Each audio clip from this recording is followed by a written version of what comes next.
He's got a very busy day ahead of Big 12 Media Days. He is Pete Mundo from HeartlandCollegeSports.com. Pete, thank you so much for taking time. I know this time of year for all of us, it can get a little crazy. And I know you guys are going to have a presence at Media Days, and HeartlandCollegeSports.com is the place to go to stay updated. Yeah, we're looking forward to it. It's kind of the unofficial kickoff to college football in my eyes. We kind of figure out how to get through the last couple of months, and now we get to scratch that itch a little bit this week. So it's going to be great, Pete. Thanks for having me. Dude, thank you so much. Your guys' stuff has been so helpful to me. Whether I'm getting ready for a show or a game broadcast, I encourage people to take a look. If you haven't seen it already. And some of the insight we're going to get into now. One thing I want to ask you ahead of Media Days, well, there's a bunch of stuff I want to ask you. Colorado, 2 quarterbacks going to Frisco to the Star for Big 12 Media Days. What's Coach Prime trying to say there with that? You got 2 guys in a quarterback battle. I've never seen this before, both going to Media Days. Well, I think for Coach Prime, it's just doing what he does, being outside the box and making himself the center of the conversation. Not that he needed to do that any further than he already will be, but that's how he likes to go about it. And, I think it's a fascinating time for Colorado because everyone assumes there's this major drop-off with Shadur and Travis Hunter gone. But I wonder if this actually allows us to see what kind of program Prime has built through the high school recruiting ranks, which he has done an underrated job in the last couple of years and cycles, along with a very good transfer portal class once again. So people in Boulder are really confident in what they've got in this team. There may not be as much flash. There's not a Heisman contender, but they're getting better and better in the trenches on both sides. And we know it's cliche, but that's where you win football games. We saw some improvement there, especially from the O-line last year, but expecting a major improvement on both sides this year. And that's why there is quiet confidence, as much as things can be quiet around Deion Sanders, there is quiet confidence with this team going into 2025. Yeah, and this is you're exactly right. There is so much anticipation for this season, and it will be so interesting to see how Colorado responds with just a whole new look and a whole new offense, personnel-wise. What other players are you most looking forward to hearing from at Media Days? Well, I would say there's, if I put together a top 5, I would certainly put the Colorado quarterbacks in there that are both going to be at Media Days, Lewis and Salter. And then I would throw in Lee Hunter is an interesting name. He transferred from UCF to Texas Tech. He started his career at Auburn, and he's a guy who obviously is going Big 12 school to Big 12 school. He's part of this huge Texas Tech transfer portal haul that they got the last few months, and he knows the Big 12 very well, playing at UCF the last couple of seasons. So anytime a guy transfers in conference, especially a star like that, I mean, people outside the Big 12 probably won't know his name unless you're a diehard college football fan. But this guy's one of the best defensive linemen in the country, and he's staying inside the Big 12, and he could play a big role in Texas Tech, which has also put an incredible emphasis on its defensive line and offensive line in the conversation for a college football playoff. I would throw Chase Roberts in there, BYU wide receiver, veteran guy, been around the block. They're obviously now searching for a quarterback after Jake Retzlaff was going to be suspended and decided to transfer after what happened between him and a co-ed there at BYU. I would want to hear from Sam Leavitt, the Arizona State quarterback, who, if there's probably a Heisman finalist in the Big 12, Sam Leavitt would be at the top of that conversation list because what Arizona State brings back, he's potential first-round NFL draft pick next year. And then, maybe an outlier for some people, but I would have him on the list, is Noah Fafita, the quarterback at Arizona, who last year at this time, a lot of people thought this guy could be the best quarterback in the Big 12, and he had a terrible season. I mean, they were just awful last year. They've got a new offensive coordinator in Seth Beatty. Their head coach, Brent Brennan, is frankly on a hot seat in year 2. And how a guy went from so productive 2 years ago to as bad as he was last year, different coaching staff, but what is his confidence level like? Can Arizona be a surprise team?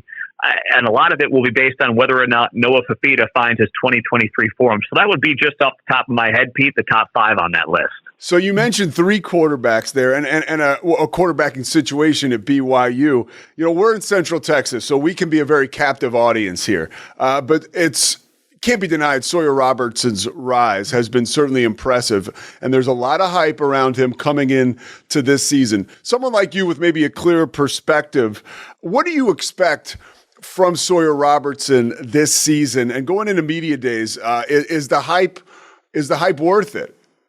Yeah, I think it is. I think Sawyer Robertson could end the year as the best quarterback in the Big 12. And with Bryson Washington, they may have the best 1-2 punch quarterback running back in the entire conference.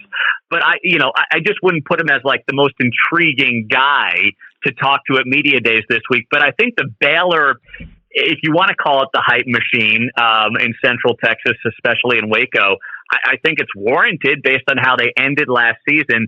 Frankly, I would have some more questions around what's going on defensively than offensively this season. So I have complete confidence that Sawyer Robertson, if he lives up to the hype of what I think he can be and what his ceiling is, it's Baylor probably playing in a Big 12 championship game for the right to go to the college football playoff this season. That wouldn't stun me at all. Yeah, the Baylor, you could say, is in the mold of maybe a TCU or an Arizona State. You know, through the last 3 years, we've had someone from the Big 12 emerge as a national power.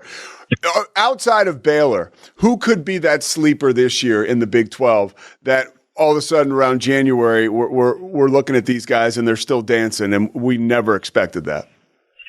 Well, I don't know about never expected it, but like TCU up the road, same situation there with Josh Hoover. If they turn in the kind of season that I think they're capable of offensively, and if the defense just takes a step forward under their second-year defensive coordinator, then they're a team that we should be looking at and saying, well, TCU, I think their win total is like 6 or 6.5. Should have hammered the over on the Horned Frogs. I mean, I still would do that. But if we really want to talk about, what that looks like come a potential college football playoff appearance, I think that there is quiet confidence with Sonny Dykes and his crew as well.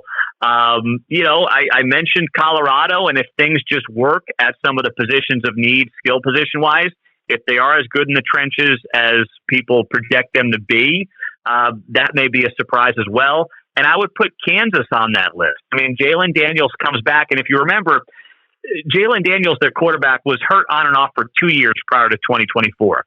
He comes back last year, he's healthy, and they lose a lot of close games the first half of the season. I mean, it was like just every game it seemed like they're in it, but they lost a lot of close games. And then they have this great stretch last year in the second half, October into November, when they were just on absolute fire.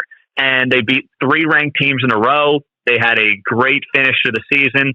And just like Baylor, they finished strong, and I don't think really are getting enough attention for it. So I would put Kansas on that surprise list. But here's the thing about the Big 12, Pete. You could probably make the case for 9 teams to win this league this year, and there's not another conference in the country that comes close to that number. No, sir, there is not.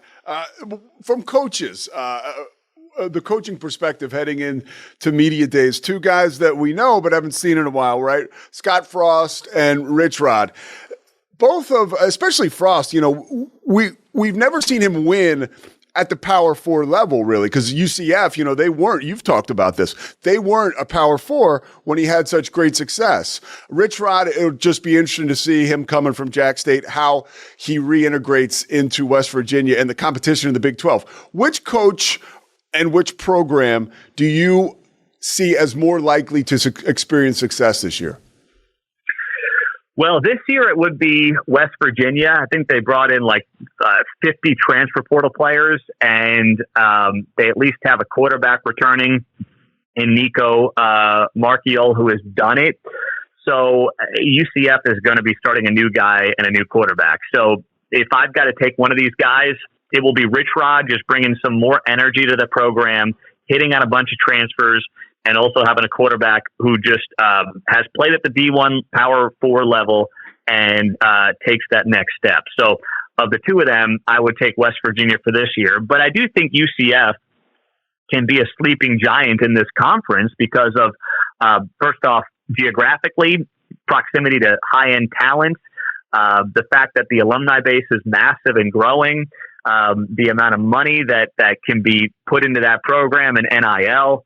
You can't ask for much better than Florida, Orlando, what they've got around them. So I think the upside is amazing for UCF. But whether or not Scott Frost is the guy to do that is obviously a huge question mark based on how his tenure went at Nebraska. All right, one more for you, and then we'll get you out of here. Texas Tech, what is your level of expectation for them this year on the field, right? We're all aware of what's going on in the offseason and all the new toys and the fireworks that they've exhibited money-wise and their ability to get guys to Lubbock. But what is the reality on the field for this team led by Baron Morton at quarterback this year? Well, I think it's Big 12 or bust for Texas Tech. You can't bring in that level of talent. And in this conference where there isn't a team to beat, not say that if you don't win the Big 12, it's anything but a disappointment. I just think that those are the expectations, and they should be fairly the expectations. That puts a lot of pressure on Joey McGuire, but I don't think 8-4 is the kind of year you look at with this team and say that's a success. Now they have some tough road trips. Going to Utah's not easy. Going to Arizona State's not easy. K-State's not an easy place to play. And ending the season in Morgantown, where it could be, 22 degrees and snowing, with a team that may have nothing to lose or potentially playing for a bowl berth, is not going to be pretty either. So the schedule, to me, is not that favorable for Tech. But you know what? You bring in that kind of class, you spend that kind of dough, expectations should be high. And I think if this team comes short of winning the Big 12, there will be a large percentage of that fan base that says, you know what, this season was a letdown, and I think they would be fair to have that characterization. Pete Mundo, HeartlandCollegeSports.com. Go to the website, check out all the stories. Also, watch the show on YouTube.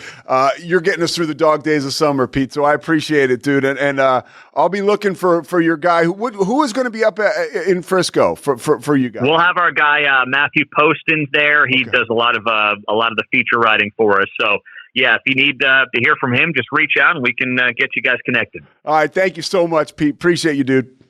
You betcha, guys. Have a great day. Thanks, Pete. You got it, man. Pete Mundo does a great job.